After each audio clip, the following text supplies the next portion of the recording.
Welcome to Roxy's Pinoy Stories. Naniniwala ba kayo sa kasabihang love is sweeter the second time around? O isa rin ba kayo sa mga tao na mas pinipili na lang na umiwas o lumayo kaysa magbigay ng isa pang pagkakataon? Akala ko dati, hindi ako mapupunta sa ganitong sitwasyon. Pero sadyang mapaglaro ang buhay. At may mga inihahanda siyang mga pagsubok na susubok sa tatag at pagkatao mo. Magandang araw po sa inyo, Miss Roxy, at pati na rin po sa mga listeners ninyo. Matagal na din po akong nakikinig ng mga confessions dito sa channel nyo. At hindi ko inaasahang darating ang araw na ako mismo ang magpapadala ng sulat sa iyo. Ako nga po pala si Jane, isang housewife sa asawa kong si Rob at sa dalawa naming anak. Ako yung tipo ng asawa na hindi na halos lumabas ng bahay sa sobrang dami ng gawain na kailangan kong tapusin.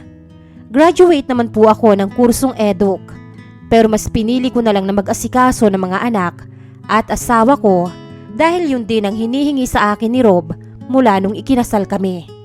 Alam ko marami ang tataas ang kilay dahil sa desisyon ko, lalo na ang mga modern woman ngayon na naniniwalang hindi dapat ang lalaki ang masusunod sa magiging takbo ng buhay ng babae, kahit pa mag-asawa na sila. Pero ganun po siguro talaga kapag nagmahal ka na, Miss Roxy. Kaya mong isuko ang lahat, kahit pa ang mga pangarap mo. Mabait na tatay at asawa si Rob. Sweet, good provider. At lagi akong tinutulungan sa mga gawaing bahay. Pero isang gabi ay bigla akong napaisip nang may sabihin siya sa akin. Love, bumili ka kaya ng mga skincare mo online? Medyo umiitim ka na kasi oh. Tapos samahan mo na rin ng pampapayat para naman bumalik na yung dati mong katawan. Napatingin ako sa katawan ko dahil sa sinabi niya. Totoo naman na hindi ko na masyadong naaasikaso ang sarili ko mula noong mga anak ko sa pangalawa namin. Pero hindi ko akalaing apektado pala siya sa kung ano ang itsura ko ngayon. Sige love, pero unahin ko na muna ang mga groceries natin. Kapag may sobra, doon ako bibili. Napakamot siya ng ulo at saka tumitig sa akin. Jane, hindi ka man lang ba nababahala sa nagiging itsura mo ngayon? Tingnan mo yung kaibigan mong si Maring Rhea.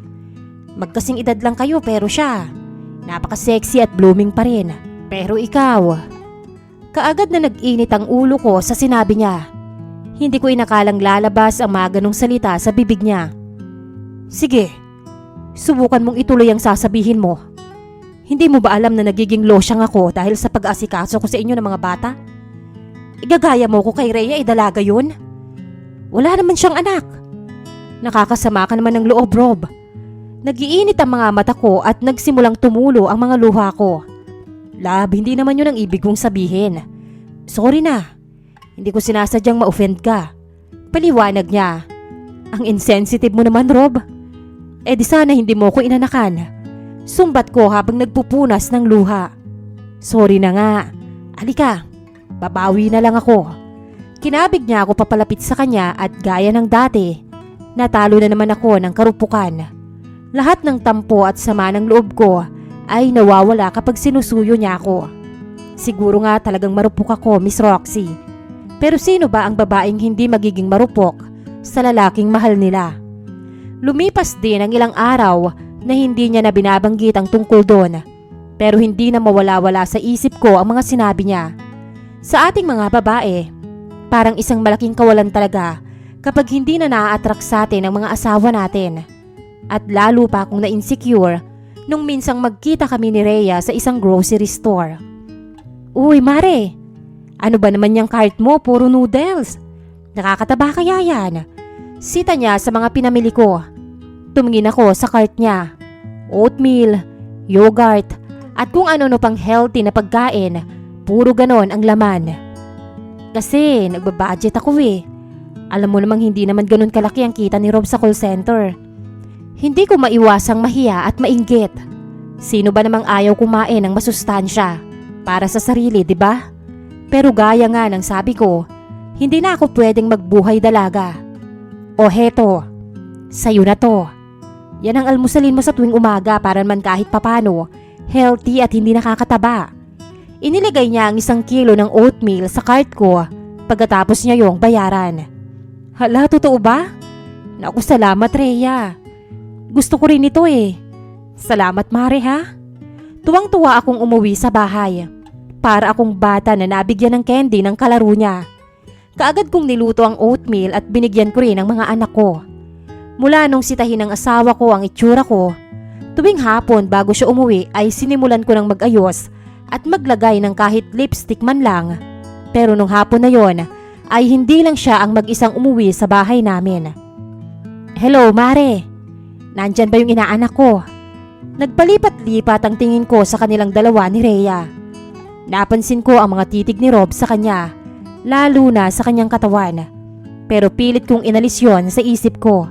Alam ko naman kasi na hindi ganong klase ang asawa ko. Napadaan ka Mare. Nandoon pa sila sa lola nila eh. Nakikipaglaro sa mga pinsan nila. Bakit nga pala magkasama kayo? Si Rhea ang sumagot sa akin at sinabing nagkasalubong lang daw sila sa daan. Habang si Rob naman ay nag-iwas ng tingin at pumasok na sa kwarto. Miss Roxy, dito ko po napatunayan na totoo pala talaga ang woman's instinct na sinasabi nila. Pero ang mali ko lang nung panahong yon ay pilit ko yung binabaliwala. Hanggang sa isang araw ay dumating ang isang bagay na pilit kong dinideny sa sarili ko. Galing ako noon sa swimming kasama ang mga anak ko. Ang sabi ni Rob hindi siya makakasama dahil kailangan niyang i-cover ang shift ng kaibigan niya na nagkasakit. Ang sabi ko sa kanya hapon pa ang uwi namin noon. Pero dahil sumama ang pakiramdam ng bunso ko, ay tanghali pa lang umuwi na kami. Hindi pa kami nakakapasok ng pinto, pero iba na ang kabog ng dibdib ko. Para akong pinanawan ng katinuan nung marinig ko ang mga ingay na gawa ni Rob at ng isang babae na nanggagaling sa kwarto namin. Pinapasok ko ang mga anak ko sa kabilang kwarto at doon ko hinarap ang kinatatakutan ko. Pagbukas ko ng kwarto, nandoon silang dalawa, si Rob at si Rhea. Doon ko na sila tuluyang nahuli. Siguro, iniisip nyo na nagwala ako. Inaway ko sila. Sinabunutan ko si Rhea at sinampal ko si Rob. Sa totoo lang, higit pa dyan ang gustong gawin sa kanila. Pero hindi po ganoon ang nangyari. Nasa kabilang kwarto lang ang mga anak ko at hindi kaya ng puso ko na makita o marinig nila ang iskandalong pwede kong magawa. Umupo ako sa sofa ng sala. Parang namanhid ang ulo ko at wala akong maramdaman. Ni hindi ako umiyak, Miss Roxy. Hinintay ko silang makalabas.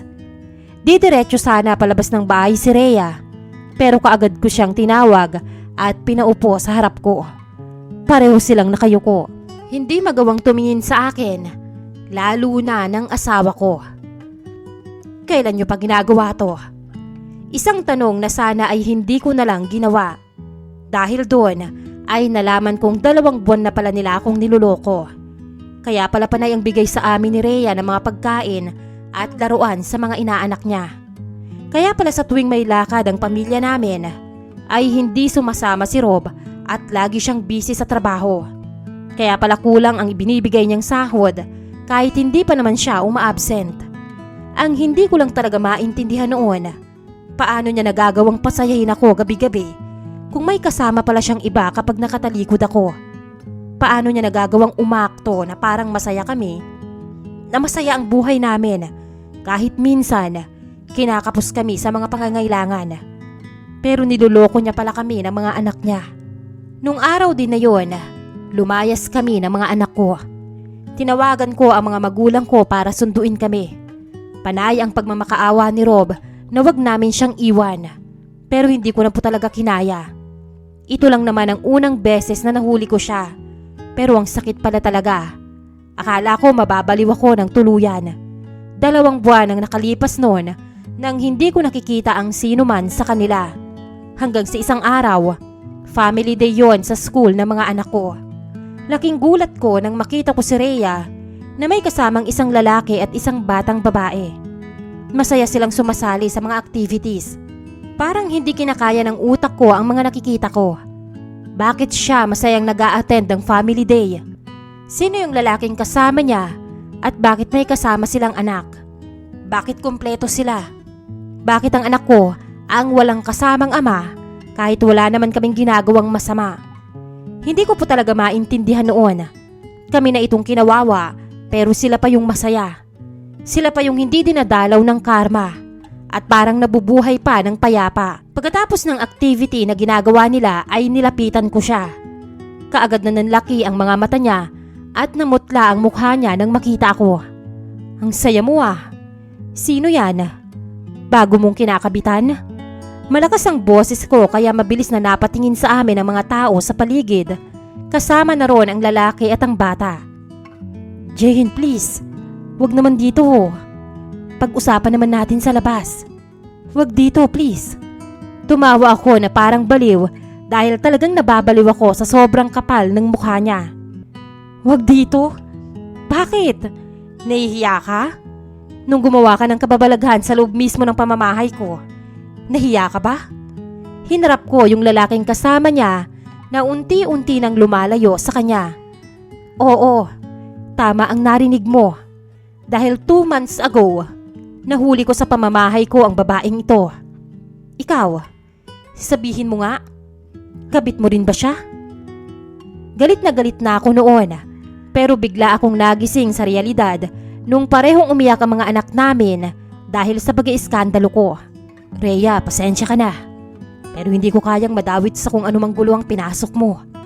Tinalikuran siya nung lalaki. Sinubukan niya pang habulin yung mag-ama pero hindi na siya pinansin. Masama na kung masama, Miss Roxy. Pero pakiramdam ko, worth it naman ang ginawa kong pag-iiskandalo nung makita ko na siyang nagmamakaawa dun sa lalaki. Hindi ko na alam kung totoo pa ba ang karma dahil sa mga nararanasan ko. Kaya nung sandaling yon, naisip ko na kung hindi sila dadalawin ng karma, ako mismo ang magbibigay nun sa kanila. Pero hindi pa dun natatapos ang eksena namin sa family day. Dahil hindi nga naman matatapos ang family day kung walang tatay. Paglabas namin sa gate ay nakita ko si Rob. Parang basang sisiw na nakatayo sa gilid at nakatanaw sa akin. Lalapitan na sana niya kami, pero mabilis akong umiwas. Papa! Mama, si Papa! Halos bumigay ako nung magpumilit na lumapit sa kanya ang anak ko. Hinayaan ko silang magkamustahang mag-ama, pero pinanlilisikan ko pa rin siya ng mga mata. Jane, kamusta? Natanggap mo ba yung mga pera na sinisend ko sa iyo online? Nagagamit niyo ba pang allowance ng mga bata? Sinikap kong makipag-usap ng maayos, alang-alang sa mga anak namin. Dahil sa pagkikita namin na yon, lumakas ang loob niya na bumisita sa bahay ng mga magulang ko. Sobrang unfair para sa akin ang lahat. Hindi naman ako ang gumawa ng hindi maganda, pero ako ang pinaka-nahihirapan sa lahat. May mga kumakalat na chismis na dahil daw naging losyang ako, kaya ng babae ang asawa ko. Panay sermon din ng mga magulang ko. Lalo na at nabuntis niya ako nung katatapos ko lang ng college. Kaya talagang masama ang loob ng mga magulang ko. Halos gabi-gabi akong umiiyak noon at hindi ko malaman ang gagawin sa buhay ko. Pero dahil sa mga anak ko, ay sinikap kong makabangon ulit, lalo na at ayokong umasa sa pera ng magaling nilang ama. Nagsimula po akong maghanap ng trabaho. Asikaso sa mga anak ko sa umaga at paghahanap ng trabaho mula tanghali hanggang hapon ang pinagkakaabalahan ko. At sa awa naman po ng Diyos ay natanggap ako bilang isang tindera sa isang bakery. Dito ko na-realize kung gaano ko nilaan ang buhay ko para kay Rob at sa pamilya namin. Naiisip ko na siguro kung sinunod ko lang ang mga magulang ko ay mas madali sana akong makahanap ng trabaho ngayon. At hindi ko kailangang magtiis sa 10 oras na trabaho at magkasya sa kakarampot kong sahod na 300 pesos. Kahit papano po ay nakakasurvive kami mag-iina noon dahil nakaalalay din sa amin ang mga magulang ko. Pero isang araw ay bigla na lang nagkasakit ang anak kong panganay. Itinakbo namin siya sa ospital dahil walang tigil ang pagtatae at pagsusuka niya. Iyak ako ng iyak dahil sa takot. Sa hindi inaasahan ay dumating si Rob. Tinawagan pala siya ng nanay ko. Magkasama kami sa ospital habang binabantayan nila mama ang bunso namin. Dahil sa pagmamadali ay sa private hospital namin nadala ang anak ko dahil yon ang pinakamalapit. Nakahinga kami ng maluwag nung maging ayos na ang pakiramdam ng anak namin. Pero nanlambot naman ako nung makita ko kung gaano kalaki ang dapat naming bayaran. Araw na noon ng paglabas ng panganay namin sa ospital. Nung biglang nag-abot ng isang sobre sa akin si Rob. May laman yon na 20,000. Nagulat pa ako at tinanong kung inutang niya yon. Pero doon ako nagkamali. Inipon ko talaga yan, Jane. Para kung sakaling magkaroon tayo ng emergency. Alam mo naman na hindi na ganun kalaki ang sahod ko sa call center. Kaya nagtatabi na ako ng pera kapag kaya. Huwag kang mag-alala. Hindi naman nasaid ang emergency fund ko kaya wala kang poproblemahin. Nahiya ako dahil doon. Samantalang ang pera ko, hindi kayang tustusan ang pang-araw-araw namin. Hindi. Papalitan ko yan. Maghahanap ako ng ibang trabaho. Kunwaring inaasikaso ko ang mga gamit ng anak namin. Pero ang totoo ay umiiwas lang ako sa kanya. Hindi na kailangan, Jane. Sinabi ko naman sa'yo, di ba? Kahit na hindi ako mayaman, hindi ko hahayaang mamroblema ka pa sa pera. Totoo naman po yun, Miss Roxy. Mula nung naging kami ni minsan, hindi ako namroblema sa pera. Minsan, kinakapos kami at kailangang magtipid. Pero lahat ng pangangailangan namin ay naibibigay niya. Oo nga eh. Sobrang galing mo sa pera. Kaya hindi ko agad napansin na may kahati na kami ng mga anak mo sa budget pero hindi ko pa namamalayan. Pagpaparinig ko sa kanya habang natutulog ang anak namin. Jane, I'm sorry. Alam kong hindi ko na maibabalik ang lahat. Alam ko na sirang-sira na rin ang tiwala mo sa akin. Pero hindi mo na ba talaga ako kayang bigyan ng isa pang pagkakataon? Tatrabahuhin ko. Liligawan kita ulit. Jane, hindi ko kayang mabuhay ang mga anak ko na hindi buo ang pamilya nila. Nadudurog ang puso ko kapag nakikita ko silang walang tatay. Habang ang iba, kompleto ang magulang. Gaya na lang nung family day nung bunso natin. Jane, kahit para na lang sa mga anak natin. Mahal na mahal kita. Gusto ko ring bumawi sa'yo pero kahit wag na lang yun ang tingnan mo. Kahit ang mga anak na lang natin. Pero imbis na patawarin siya ay puro singhal ang nakuha niya sa akin. Sa tono kasi ng pananalita niya, parang ako pa ang may kasalanan sa pagiging ulila sa ama ng mga anak ko. Pag uwi namin nung araw na yon, matagal din akong nakahiga sa kama habang nakatulala sa kisame. Alam ko namang tama siya. Alam ko naman na kailangan siya ng mga anak ko. Pero hindi ko alam kung kaya ko ba siyang patawarin o kung kaya ko pa ba siyang makasama ulit. Halos araw-arawin niya ang pagdalaw sa bahay namin. Hanggang ngayon po, Miss Roxy, ay consistent siya sa panunuyo, pati na rin mga magulang ko ay nililigawan niya na. Nagdadala siya ng mga pagkain. Minsan pinapasabay pa siya ni Mama sa amin para maghapunan. Pasalamat lang talaga siya dahil mabait ang mga magulang ko. Dahil wala rin silang ibang inisip kundi ang mga apo nila. Naiyak nga ako nung malaman ko sa bunso ko na ang sabi pala ng lolo niya ay nagbabakasyon kami kaya naroon kami. Ngayon ay patuloy pa rin ako sa pagtatrabaho sa bakery kahit lumaki naman na ulit ang bigay niyang allowance sa amin.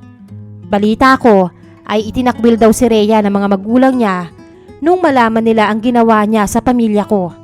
Kaya lumipat na daw siya ng bahay. Maganda na ang takbo ng lahat para sa akin pero parang muling binuksan ang sugat ko nung minsang tanungin ako ng anak ko. Ma, bakit hindi pa tayo umuwi sa atin? Bakit lagi mo pang inaaway si Papa? Ayaw mo na po ba sa kanya? Hindi mo na po ba siya love?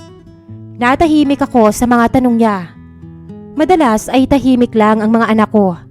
Hindi ko akalaing napapansin din pala ng panganay ko ang mga nangyayari sa amin ng papa niya. At tuluyang nadurog ang puso ko nang ituloy niya ang sinasabi niya. Sabi ng mga kaklase ko, hindi na daw kami magkakaroon ng pamilya kasi hiwalay na kayo. Hindi naman po totoo yun, di ba? Kasi ayoko pong magkahiwalay kayo eh. Awang-awa ako sa anak ko noon, Miss Roxy. Kaya lalo akong naguguluhan sa kung ano ang dapat kong gawin. Bago po tuluyang matapos ang confession ko, ay gusto ko rin po sanang manghingi ng advice sa inyo at sa mga listeners ng channel nyo. Posible pa po kaya na maayos namin ang relasyon namin at ang pamilya namin? Totoo po ba na kahit minsan nang nagloko ang isang tao, kaya niya pa ring magbago? Sana po ay mabigyan niyo ako ng advice dahil gulong-gulo na ako. Hindi ko kayang makitang nasasaktan ng mga anak ko, pero hindi ko rin alam kung paano kami magiging maayos ulit ng tatay nila dahil hanggang ngayon, halos mabaliw ako sa ginawa niyang panluloko. Dito ko na po tatapusin ang liham ko, Miss Roxy. Maraming salamat po sa pakikinig at more power sa inyong channel. Nagbabahagi, Jane.